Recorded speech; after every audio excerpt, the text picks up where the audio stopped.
बिस्मिल्लाहिर्रहमानिर्रहीम अस्सलाम वालेकुम नाज़रीन, मैं हूँ आपका मेज़बान दानिश अंसारी और आप देख रहे हैं मेरा YouTube channel Danish Ansari official. नाज़रीन, आज हम बात करेंगे मलिक महबूब साहब से। आप सबके फेवरेट हैं, मशहूर एस्ट्रोलॉजर हैं। अस्सलाम वालेकुम मलिक साहब, कैसे हैं आप? वालेकुम अस्सलाम, अल्लाह का करम है दानिश भाई, आप सुनाएँ कैसे हैं आप? अल्हम्दुलिल्लाह मलिक साहब, मैं भी ठीक हूँ। मलिक साहब 2-3 प्रोग्राम से मैंने तो बड़ा ज़ोर लगाया कि ईरान और अमेरिका के दरमियान कोई जंग हो जाए, लेकिन आपने क्योंकि ग्राउंड रियलिटी ये बता रही थी कि जंग होने वाली है, लेकिन आप बाज़िद थे कि नहीं, अभी कोई चीज़ दिखाई नहीं दे रही। लेकिन कुछ अरसे बाद जंगों का सिलसिला शुरू होगा दुनिया में और सर वैसा ही हो रहा है। डील हो चुकी है या होने वाली है ईरान और अमेरिका के दरमियान, और अमेरिका की तरफ से और ईरान दोनों की तरफ से इस बात का इज़हार किया जा रहा है, उनकी तरफ से कहा जा रहा है कि उम्मीद है इन मुज़ाकरात का कोई नतीजा निकल आएगा। सर क्या वाक़ई नतीजा निकल आएगा या फिर ये मुज़ाकरात बेसूद होंगे? एस्ट्रोलॉजी क्या कह रही है, ये बताइएगा? सर अल्लाह करे निकल आए, क्योंकि ये निकलेंगे तो पूरी दुनिया का हाल। लेकिन जो एस्ट्रोलॉजी बता रही है, जो सितारे बता रहे हैं, ऐसा कुछ भी नहीं होने वाला। मामलात बिगड़ेंगे। अगर ये इस महीने नहीं होगा तो मार्च में ज़रूर होगा। टिल अप्रैल अमेरिका जो सितारे लेके बैठा हुआ है, मैंने आपको स्टार्ट ऑफ द ईयर बोल दिया था कि अभी तो सिर्फ एक मुल्क हुआ है, मुझे ये 2 से 3 मुल्क के ऊपर ऐसे मामलात होते हुए दिख रहे हैं। तो मुझे नहीं लग रहा है कि मामलात सुधरेंगे। अल्लाह ज़्यादा बेहतर जानते हैं, लेकिन अल्लाह करे, मेरी दुआ है, ये प्रेडिक्शन मेरी गलत हो जाए, मैं तो आपको सामने से बोल रहा हूँ। लेकिन मामलात अभी स्टेबल नहीं नज़र आ रहा है। हालात ही नहीं है ना डील वाला। और पिछली ये तो सर 2 दफ़ा मुज़ाकरात हुए हैं, वो नाकाम हुए। बिल्कुल ऐसे ही है सर, और आपकी इस बात को एक खबर भी सपोर्ट कर रही है, अभी मेरे सामने आई है। डोनाल्ड ट्रंप ने मशरिक़ वुस्ता में एक और एयरक्राफ्ट कैरियर भेजने का इशारा दे दिया है। इसका मतलब ये है कि सर वो तैयारी कर रहे हैं कि अगर जैसे ही मुज़ाकरात नाकाम हो और हम हमला कर दें। सर क्या कोई ऐसा अचानक सरप्राइजिंग हमला हो सकता है जिस तरह एक ऑपरेशन मिडनाइट हुआ था जिसमें ईरान के जो जोहरी हथियार हैं या जो वो काम कर रहे थे जोहरी हथियारों पर, उसको नुकसान पहुँचाया गया था। क्या ऐसा कोई अचानक सरप्राइज़ अमेरिका दे सकता है? बिल्कुल देगा, टाइम ही चल रहा है, उसी का ही तो चल रहा है सर। मैं यही तो बता रहा हूँ, जब आपने मुझसे पूछा है कि डील हो सकती है, तो मैंने कहा डील मुझे नहीं नज़र आती। डील अगर हो जाए तो इस जैसी कोई बात ही नहीं है, तो हर जगह सुकून आ जाएगा। यहाँ तो आने वाले दिनों में बेसुकूनी बढ़ती हुई दिख रही है ना सर, तो वो डील की सूरत में तो नहीं होगी, ये तो कॉमन सेंस की बात है। Okay sir. अच्छा सर, एक बड़ा इम्पोर्टेंट क्वेश्चन है, बहुत सारे लोगों ने गोल्ड में इन्वेस्टमेंट की और आपने बताया था कि भई मुहतात होके इन्वेस्टमेंट करें, लेकिन अगर करनी है तो लॉन्ग टर्म करें, आपने ये भी साथ गाइडलाइन दी थी। शॉर्ट टर्म ना करें। तो सर बहुत सारे लोगों ने इन्वेस्टमेंट की और मार्केट को $3 ट्रिलियन नुकसान भी हुआ है, ये भी हमारे सामने है। अब आप क्या लोगों को मशवरा देंगे जो अब लोग सिल्वर या गोल्ड या कॉपर में इन्वेस्टमेंट करना चाहते हैं, उनको आपका क्या मशवरा है? आप होल्ड करें, कोई टेंशन की बात नहीं, कहीं नहीं जाता ये, आ जाएगा वापस। ये वॉलेटाइल पीरियड चल रहा है। आप इससे अंदाज़ा लगाएँ, चलें आपने इसको बात को छेड़ा है, तो अगर मार्केटों में फाइनेंशियल मार्केट मूव कब होती है? जब दुनिया में कोई रद्दो-बदल हो रहा होता है, दुनिया में हालात ऊपर-नीचे हो रहे होते हैं, तब ये मूवमेंट बहुत ज़्यादा वॉलेटाइल हो जाती है। तो दुनिया में वॉलेटिलिटी है, इसका मतलब दुनिया के हालात नॉर्मल नहीं है। तो ये चीज़ें बढ़ेंगी, लेकिन ग्रेजुअली बढ़ेंगी। वो एक हाइप थी जिसमें लोग पीछे से पीछे चढ़ते आ रहे थे, और मैंने तो बहुत पहले इनको 3000 से डॉलर से बोला था कि गोल्ड ऊपर जाएगा। ये तो लोग तब उनको रियलाइज़ हुआ जब गोल्ड 5500 पे आ गया ना। तो ये तो ऑलरेडी हम बहुत पीक पर हैं। तो अभी भी कोई मसला नहीं है, अगर 2-3 डिप लगती हैं, ये प्राइस देखिए, आप अगर अंडरस्टैंड करें, तो ये शॉर्ट टर्म वालों के लिए डेंजरस है, लेकिन लॉन्ग टर्म वालों के लिए सेफ ज़ोन में है। आप सेफ ही हैं, जब भी नीचे आए डिप लें, आप बाय करें, कोई मसला नहीं है। लेकिन मैं फिर से बता रहा हूँ, मैं रिस्पॉन्सिबल नहीं हूँ। हर इंसान का अलग ज़ायचा होता है, किसी को गोल्ड सिल्वर राज आता है, किसी को प्लैटिनम राज आता है, किसी को कॉपर राज आता है। तो ये ज़ायचा देख के ही करना चाहिए। अंधाधुंध भेड़ चाल अगर चलेंगे तो फिर अब अल्लाह तवक्कल आप जाएँ, फिर तो कुछ नहीं कोई कह सकता। इमरान खान साहब से मुतल्लिक जो है एक मेडिकल रिपोर्ट अदालत में जमा कराई गई है सुप्रीम कोर्ट में, जिसमें एक बड़ा तशवीशनाक, अफ़सोसनाक और दिलखराश इंकशाफ हुआ है। और पीटीआई के जो नाज़रीन ख़ास तौर पे देख रहे हैं, वो बहुत ज़्यादा तकलीफ़ में हैं। खान साहब ने रिपोर्ट में बताया है कि मेरी दाईं आँख की बीनाई 85% तक ख़त्म हो चुकी है। सर, खान साहब की इस रिपोर्ट के सामने आने के बाद सोशल मीडिया वर्कर्स, पीटीआई के रहनुमाओं, पीटीआई के जो कारकुनान हैं, उनमें बहुत तशवीश पाई जाती है। और अपोज़िशन इत्तेहाद ने तो इमरान खान साहब से मुलाकात और मुकम्मल इलाज तक पार्लियामेंट हाउस के बाहर आज ही धरना भी दे दिया है।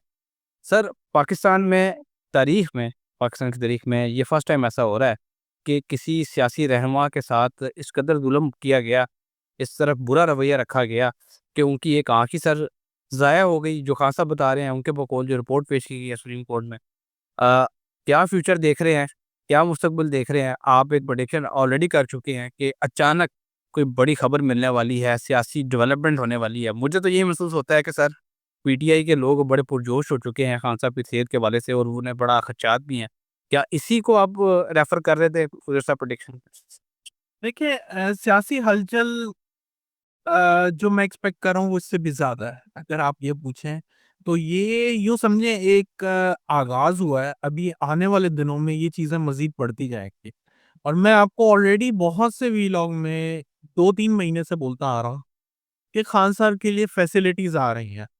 अब काफ़ी लोग तनकीद भी करेंगे ये कैसे फैसिलिटीज़ कि उनकी आँख ज़ाया हो गई या देखिए, ये इन्फेक्शन के इंकशाफ मैं आपको पिछले साल से बोलता हुआ आ रहा हूँ। इनको इन्फेक्शन है, इन्फेक्शन है।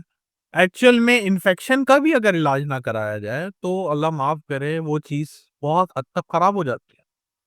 अब मैं एक हद तक आपको प्रेडिक्शन दे सकता हूँ, अगर आप ये बोले कि एस्ट्रोलॉजी गैब का इल्म है, 100% सही हो, तो आप जो है ना गलत उसमें वे में इसको लेके जा रहे हैं। अगर कोई एस्ट्रोलॉजर आपको 60 से 70% भी एक्यूरेट बताता है, तो वो बहुत हद तक सही पहुँच चुका हुआ है।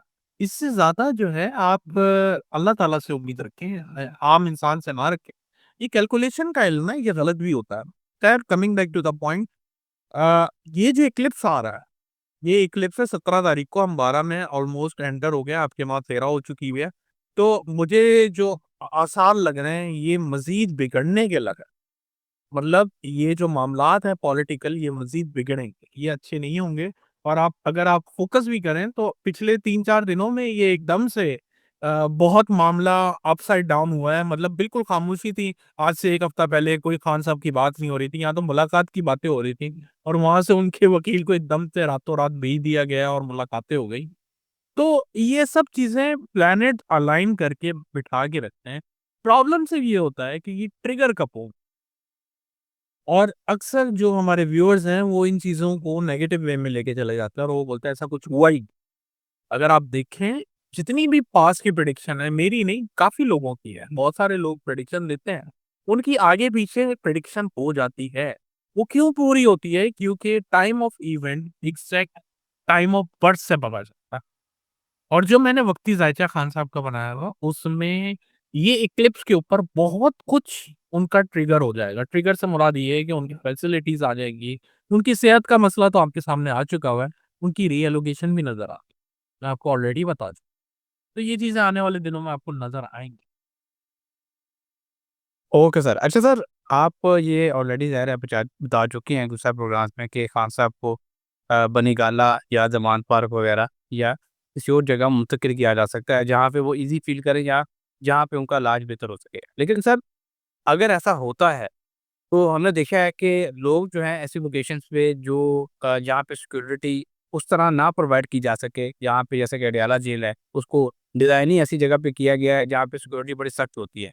अगर खान साहब को ऐसी किसी जगह पे मुंतकिल किया जाता है तो सर, अवाम का जो जमे गफ़ीर जो है वो बाहर निकल आएगा और ज़मान पार्क या बनी गाला के करीब इकट्ठा हो सकता है। तो सर वैसे तो अगर देखें ग्राउंड रियलिटीज़ को देखें तो ऐसा बहुत मुश्किल दिखाई देता है। क्या ऐसा भी हो सकता है कि उन्हें बैरून मुल्क मुंतकिल कर दिया जाए इलाज की गर्ज से? पॉसिबिलिटीज़ हैं, लेकिन आपको मैं एक एग्ज़ाम्पल देता हूँ, आप खुद इससे एग्री करेंगे। पिम्स हॉस्पिटल में उनको लेके जाया गया, आपको पता चला? वो सब कुछ ओवर होने के बाद हम लोगों को पता चलता है, तो ये चीज़ें हो सकती हैं। जब ऐसे ऐसे बड़े-बड़े ये लोग मूवमेंट कर रहे होते हैं, तो इसमें किसी को कानो-कान खबर नहीं होती है। तो बहुत सारी चीज़ें ऐसी हैं, खान साहब को बाहर मैं आपको फिर से बता रहा हूँ, अगर खान साहब बाहर चले गया, ये याद रखिएगा, फिर उनका करीब-करीब 2028 से पहले वापसी नज़र नहीं आती मुझे।